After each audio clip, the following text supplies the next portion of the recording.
Proverbs chapter 4. If you've been coming here the last few weeks, your Bible is probably opening automatically to Proverbs since we've been there for so long.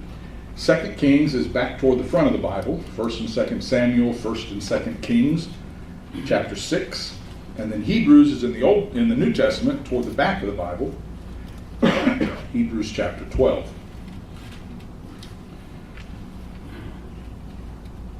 A little 7-year-old boy came running into the house where his mother was holding her mother's Bible study. And he said, "Mom, there's a lion out in the front yard." She looked out the window and saw the neighbor's cat. The women of the church are there. She feels like she needs to correct her son. "You know we don't tell lies in this house. Go to your room. And it would be a good idea for you to talk to God about it when you get there." A couple minutes later, he comes back down the stairs. One of the ladies says, "That didn't take long. What did God tell you?" And he grinned and he said, "Don't worry about it. The first time I saw that cat, I thought it was a lion too." People see things in different ways, right? Half full, half empty, too big of a glass, whatever it is. People see things differently. But Solomon in Proverbs 4 is giving us a spiritual vision test. He says in verse 25, "Let your eyes look straight ahead. Fix your gaze directly before you." Jesus in Matthew chapter 6, verses 22 and 23, says the eye is the lamp of the body. If your eyes are healthy, your whole body will be full of light. But if your eyes are unhealthy, your whole body will be full of darkness. And if the light that is within you is darkness, how great is that darkness?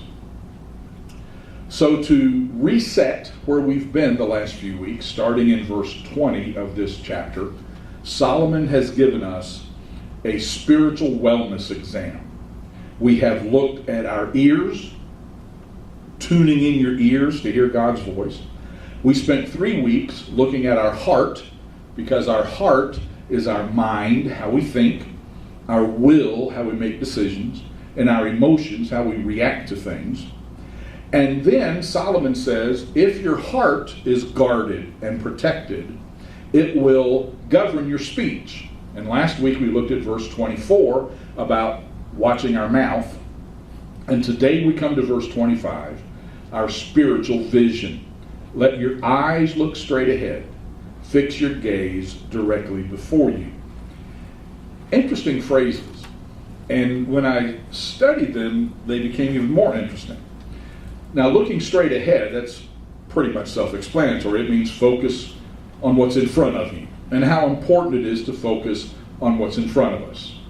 You ever tried to drive looking at what was around you and then the person in front of you stops all of a sudden and you could be in trouble? Solomon says, fix your eyes straight ahead of you. And then he says, fix your gaze directly before you. And that's an interesting word. When I looked at the Hebrew words that were used there, it means to focus on what is positive and what is pleasant. Wouldn't our lives be a whole lot better if what we looked at were pleasant, positive things? It would cut out a lot of the stuff we look at, wouldn't it? So Solomon says to do that. And as I've been mulling, and I appreciate y'all continuing to pray for me as I'm digging into this book, as I was, through the process of, Lord, what do you want to say to us about our vision? 3 things came into my mind. I'm going ahead and give them to you. If you want to go ahead and fill in the blanks, that'll be fine. To stay focused on what's ahead of us. To stay focused on Christ. And to look to the finish line. I think those are 3 elements of our spiritual vision. As I was getting ready this morning, I was kind of praying through this and thinking through it. And I thought being focused on what's ahead of us. Sometimes, our eyes wander and we have to have corrective surgery to keep our eyes focused straight ahead. And to stay focused on Christ, Sometimes we have spiritual astigmatism and things get blurry and we can't see things sharply, and we need God to help us keep focused on Christ, because sometimes he gets blurred out by other stuff that happens. And to look to the finish line, there's a thing called short-sightedness, and if you're short-sighted, you can't see at distances. And I think a lot of times we as believers get short-sighted, and we're always looking at just what's close, and we're not looking at the finish line. Now, obviously, that happened as I was getting ready for church this morning, so I didn't have the time to develop that any further. But you kind of jot those notes down and put them together and come up with spiritual astigmatism and spiritual short-sightedness and spiritual lazy eye, and bring it to me, and then I'll preach it and give you all credit. So those are the three things we're going to look at. And we're going to start with staying focused on what's ahead of us. And the illustration of that is in 2 Kings chapter 6.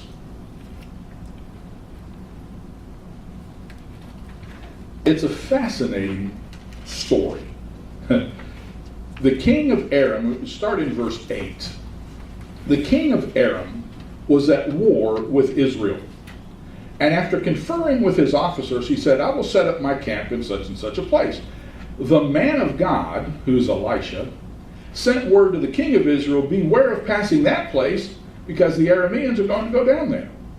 So the king of Israel checked on that place indicated by the man of God. Time and again, Elisha warned the king so that he was on guard in such places. This enraged the king of Aram. He summoned his officers and demanded of them, tell me which of us is on the side of the king of Israel. You understand what's happening? The king is having his military sessions, planning on how to attack Israel. God lets Elisha know this is where they're going to attack. Elisha goes to the king of Israel and says, you might want to be careful here. The king of Aram is so angry, he's convinced that one of his guys is spying for Israel. And the response is, none of us, my lord the king, but Elisha, the prophet who is in Israel, tells the king of Israel the very words that you speak in your bedroom. In other words, there ain't no keeping secrets from the man of God.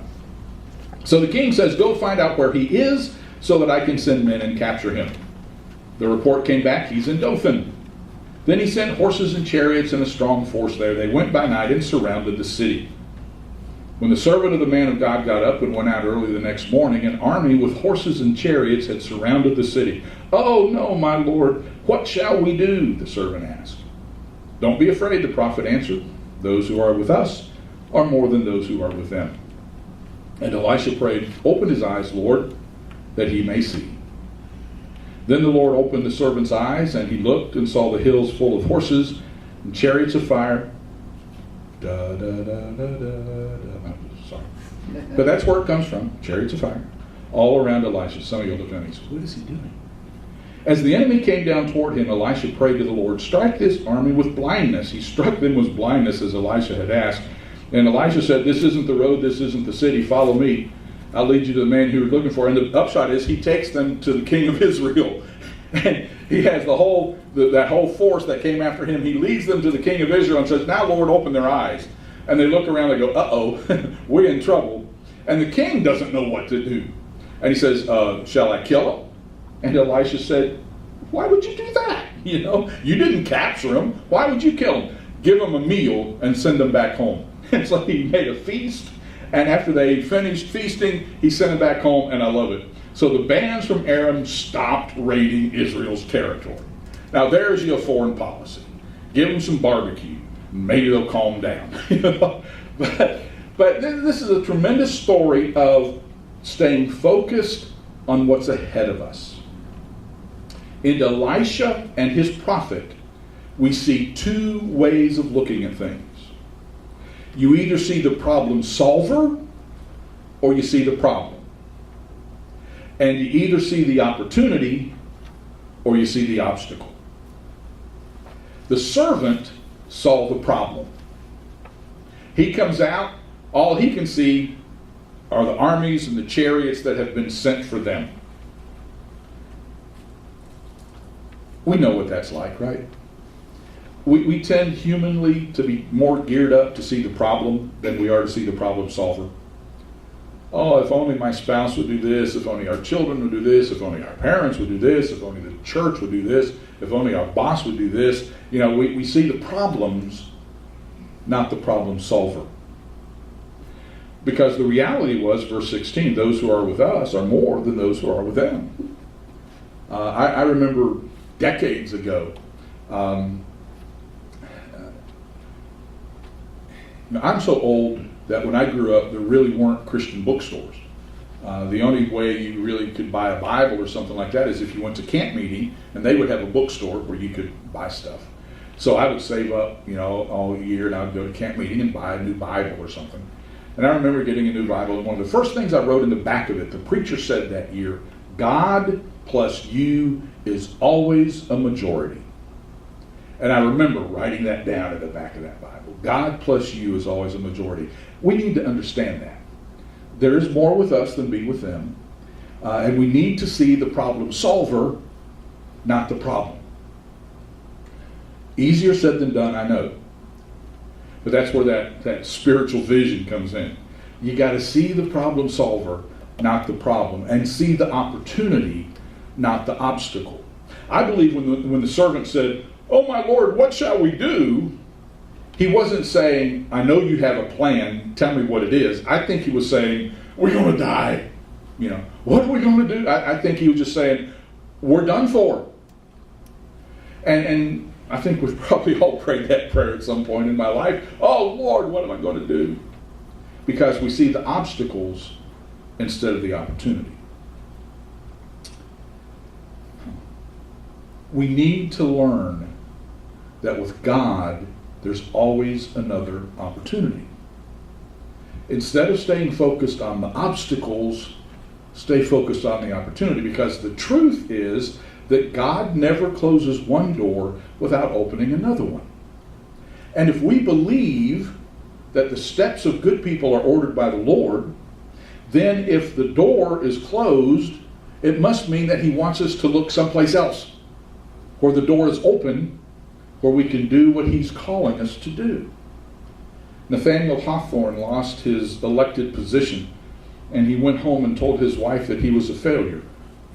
And she said, "Nonsense. Now you can write your book." And he wrote The Scarlet Letter. Don't look at the obstacles. Look at the opportunities. The devil would like to get us to look around instead of looking straight ahead of us. Solomon says, keep your eyes straight ahead.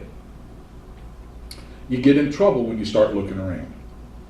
When you look at what they're doing over there, and when you listen to what they're saying over there, and when you hear what they think you should be doing, and what they think you should be doing, and why isn't God doing this here, and you end up in trouble. Keep your eyes straight ahead of you. And if you go to Hebrews chapter 12, the writer of the book of Hebrews gives us some help in how to stay focused on what's ahead of us by telling us next, stay focused on Christ. Hebrews chapter 12. Make sure you write this down now. Hebrews 12 follows Hebrews 11. Okay. That's important because Hebrews 11 is the faith chapter. And he talks about all of the people of faith who've gone on before us. And Hebrews 12 starts, therefore, since we are surrounded by such a great cloud of witnesses. In other words, there's a whole lot of people in heaven, and they've passed the baton to you. And they are now the cloud of witnesses. And since you are surrounded by such a great cloud of witnesses, let us throw off everything that hinders and the sin that does so easily entangle us, and let us run with perseverance the race marked out for us. There's a whole sermon right there. Whose race are you running? Are you running the race that God has you running, or are you running the race that other people told you you're supposed to be running? Let us run with patience the race marked out for us, fixing our eyes on Jesus. That's the second element of our spiritual vision check. Stay focused on Christ. Fixing our eyes on Jesus, the pioneer and perfecter, you're familiar with, author and finisher of our faith. For the joy set before him, he endured the cross, scorning its shame, and sat down at the right hand of the throne of God. Consider him who endured such opposition from sinners, so that you will not grow weary and lose heart. Stay focused on Christ. And he says, stay focused on him so you won't give up. Learn from Christ's example.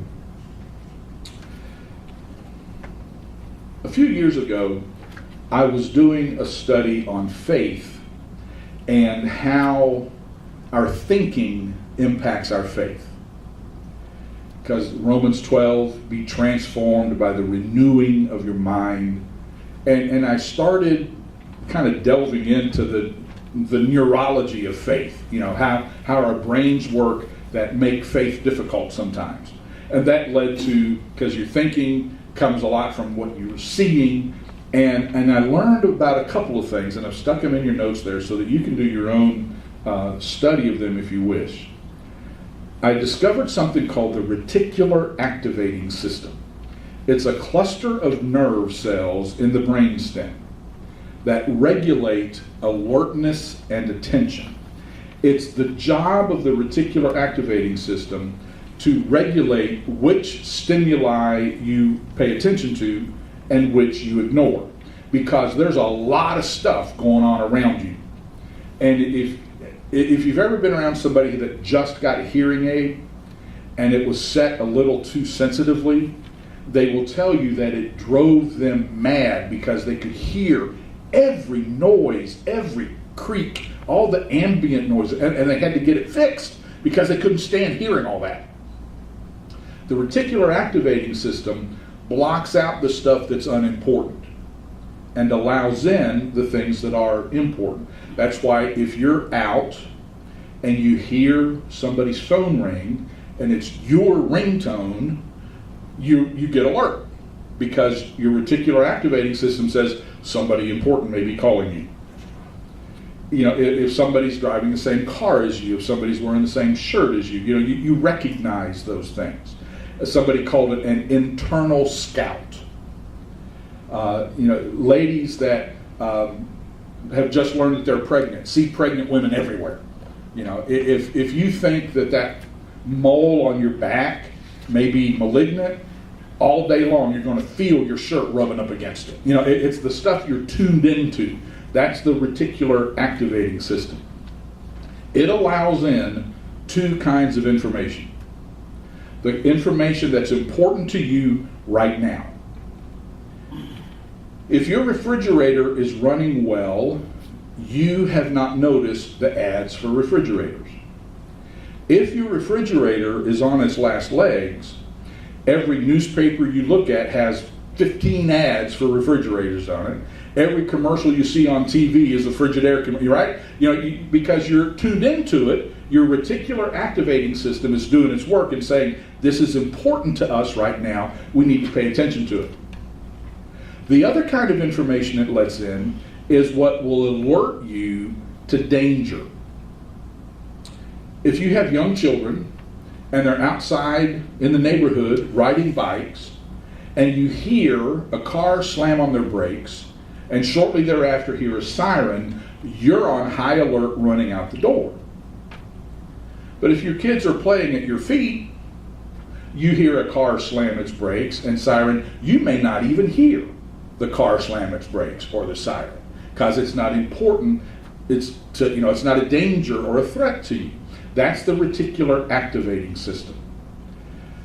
So the question for us, what in the world does this have to do with spiritual vision, is this: what is your spiritual reticular activating system letting in? What are you focused on? What are you tuned in to hear? What's important to you? What is of urgency to you? That's what your spiritual reticular activating system will allow in. Take that up a notch, and you ask this question. Not just what is the RAS allowing in, but who am I imitating? And this is a thing called mirror neurons. A few years ago, neuroscientists made a fascinating discovery while they were working with monkeys. They discovered what they came to call mirror neurons, and they found out later humans have the same phenomenon. if a monkey is doing something, or if a monkey is watching another monkey do something, the same part of the brain wakes up, whether the monkey is doing it or whether he's watching it. Same thing happens in our brains. That's why you hear athletes talk about visualizing things. And we talked a couple of weeks ago when we talked about spiritual, what your eyes are looking at, about how you don't visualize the failure, visualize the success. Look at what you want to achieve. Because the nerve cells are activated when you're doing something or when you're watching something. And I was looking over that again last night. I don't know. I just watched some football, but I still don't think I can throw a pass.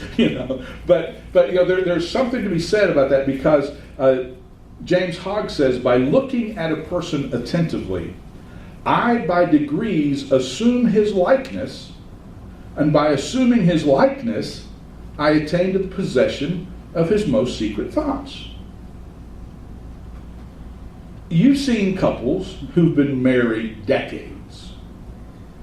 They talk alike, they think alike, they finish each other's sentences, they look alike, and this causes Donna much grief, that this is what she has to look forward to. If I'd have known that. But, because it's what you look at. And you become what you look at. The way you become like Christ is by focusing on Christ. You don't become like Christ by focusing on the world system. You become like Christ by focusing on Christ. That's why he says, fix your eyes on Jesus. And that's a powerful verb, fix your eyes. It literally means like glue, to stare at Jesus and stare away from everything else. You're going to imitate somebody. Who are you going to imitate? Thomas à Kempis wrote the great Christian classic, The Imitation of Christ. Who are you going to imitate? And so 2 Corinthians 3:18 says, all of us have had the veil removed so that we can be mirrors that reflect the glory of God.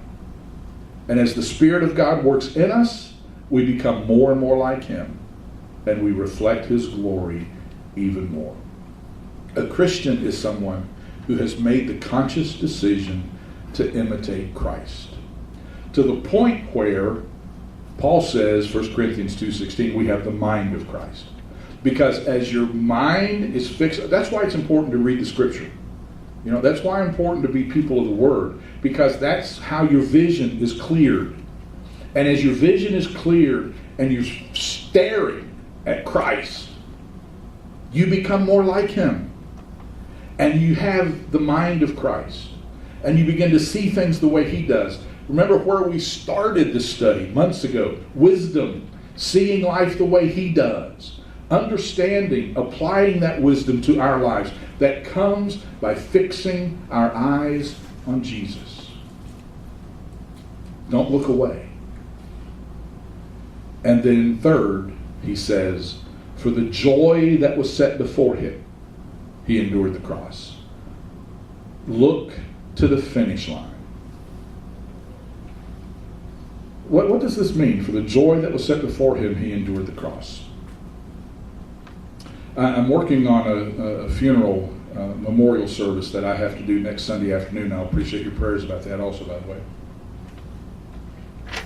And I was thinking about this verse in relationship to some comments I'm going to make there. The joy that was set before Him, He endured the cross. Jesus was able to endure the shame and the suffering of the cross because He had His eye on the finish line, and He knew what was set before Him.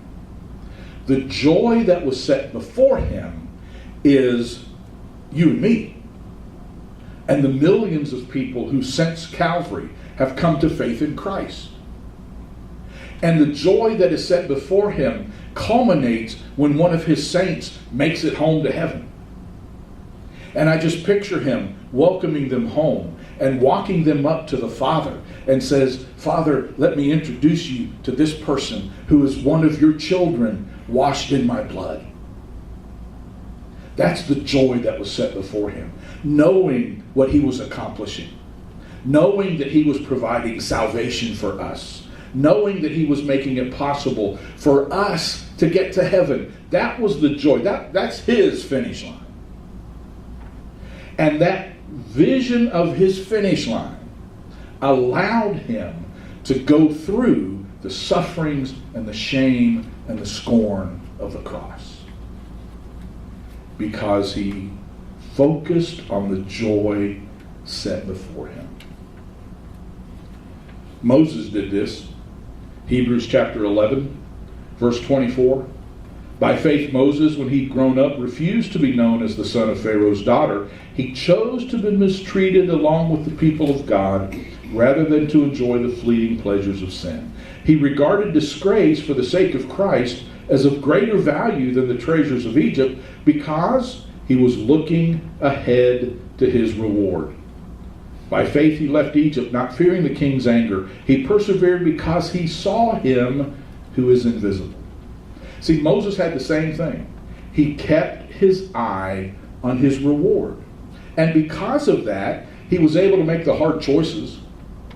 Because he had his eye on the reward, it helped him to pay the price of staying identified with God's children. And because he kept his eye on his reward, he was able to keep that eternal perspective that it's not just about here and now. And it helped him overcome his fear of the king. Because he had a vision of the finish line.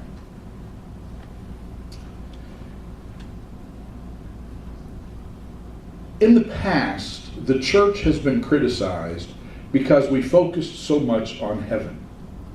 And everybody just talked about heaven, and there was very little discussion about our responsibility as the salt of the earth and the light of the world, and it was all about getting to heaven.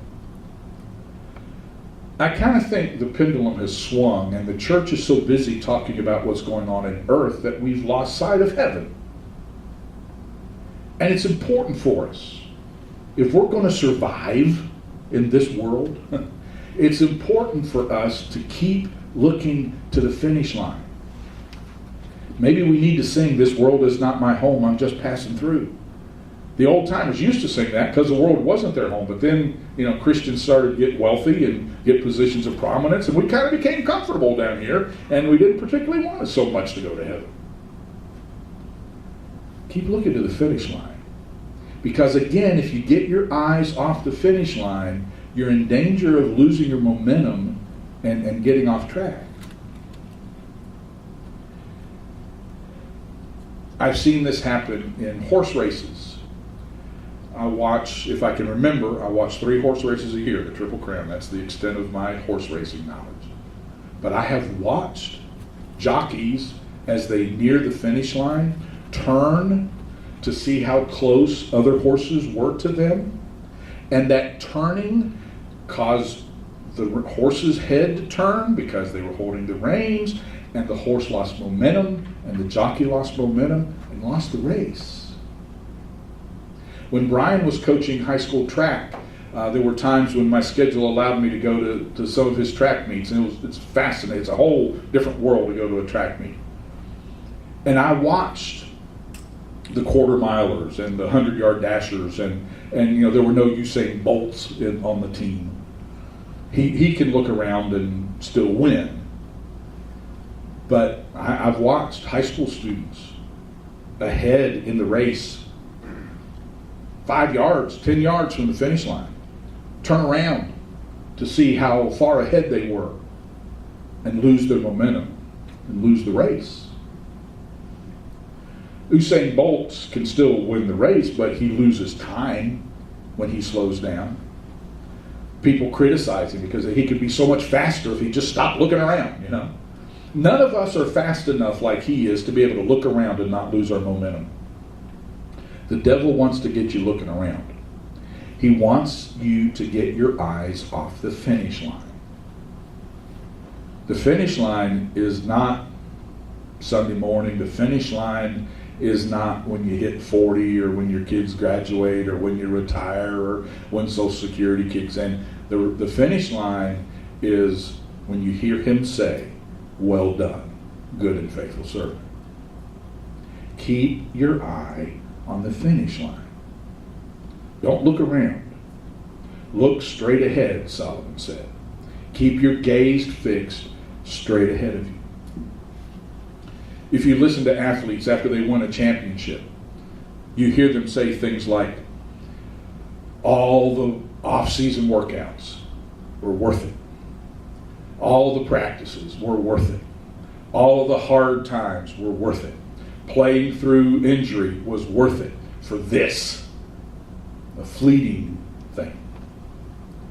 If you watch the Olympics, you heard the Olympians say, all that I did, all of the training, all of the sacrifices,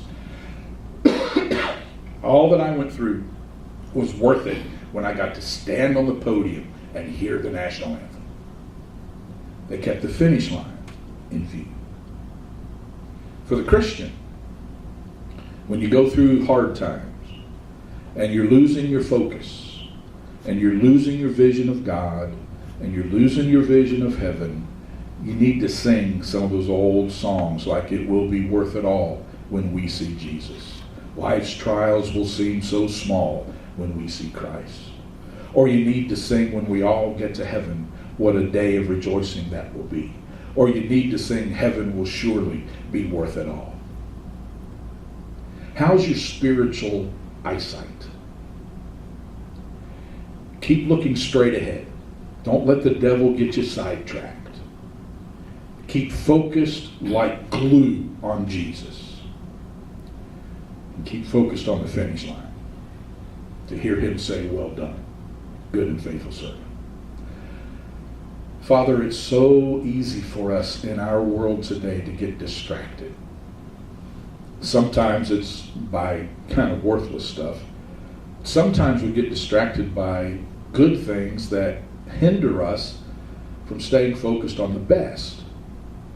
So help us, Father, to allow you to give us this spiritual vision check, to make sure that our eyes are fixed straight ahead of us, to make sure that what we're looking at more than anything else is you. Because as we look to Jesus, then we become like you. And help us to keep our eyes on the finish line, knowing this world is not all there is, that there is a better place. And one of these days, if we stay true to you, we will be able to hear those words, "Well done, good and faithful servant." So Lord, clear out our eyes, help us to stay focused on you, and then allow, as we become more like you, your life to be seen in us, to bring others to you as well. And now may the Lord bless you and keep you. May he make his face to shine on you and give you his peace, now and evermore. Amen. God bless you. Thanks for coming out today. You're dismissed.